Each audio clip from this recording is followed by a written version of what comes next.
privilege to have one of my very best friends, Gary Stepp, at least do the marriage vows for us. So I'm so thankful you're part of this, Gary.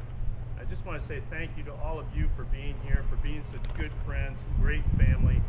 You all mean a lot to each and every one of us. And as I think about family, I also think about friends and just watching Megan and Mike and their friends. What a gift.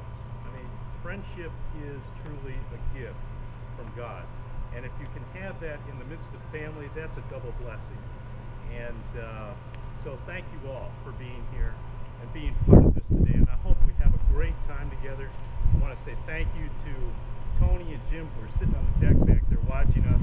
Thank you again, Tony and Jim, for letting us be out here today. And we're going to have a good time today. I'm looking forward to everything that's in front of us.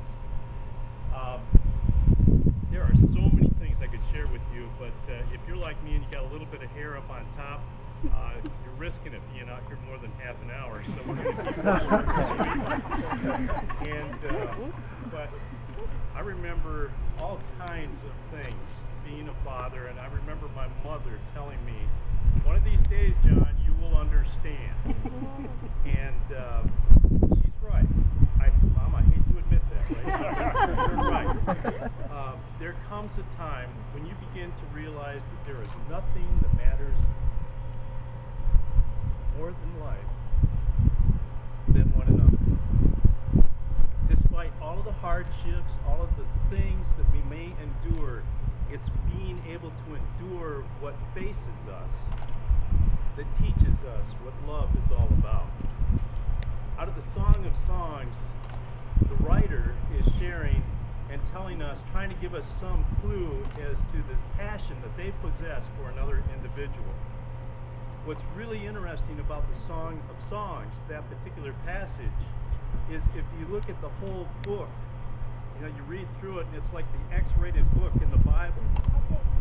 But when you look at it and you pay close attention, what you begin to realize is that the author has incorporated all of the five senses that we have as human beings. The taste, the smell, the touch. And so, that was in 3, wasn't it? But they're all there, all 5 of them are there. And the interesting thing is the author is trying to capture what love is supposed to be all about. And Megan and Mike, as I watched the two of you together, one of the things that I was reminded of is at a very early time in your life, Megan, and in Michael's, our son's life, we went to seminary down in Wilmore, Kentucky, and a wise gentleman by the name of Dennis Kinlaw said to us once, pray for your children, but pray for their future spouses.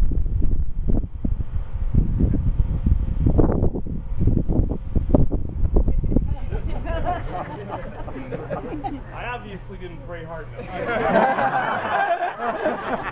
Seriously.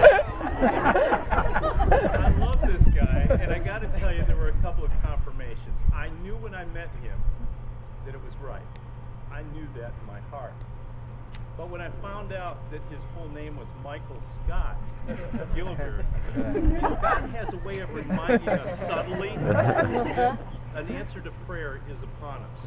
So Mike and I were riding in my truck one day, and I turned to him and I said, or were we on the golf course? Maybe we were out fishing.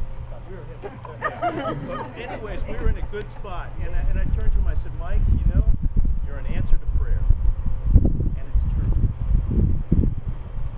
I couldn't have asked for anything more, and I know Becky feels the same way. We couldn't have asked for a better man for our daughter. We couldn't have asked for a better family to be behind him.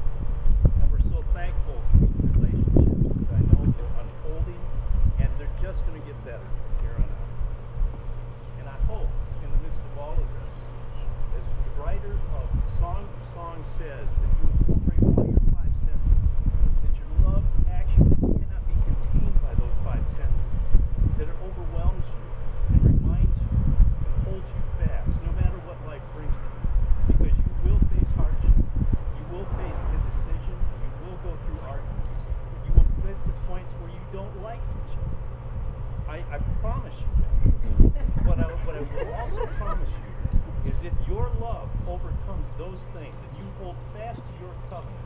scored high on the covenantal piece in that inventory. Hold fast to that. Remind yourselves, that's right. Mike is a child of God when he's created in God's image, and if that's the case, he matters to God, therefore he matters to you.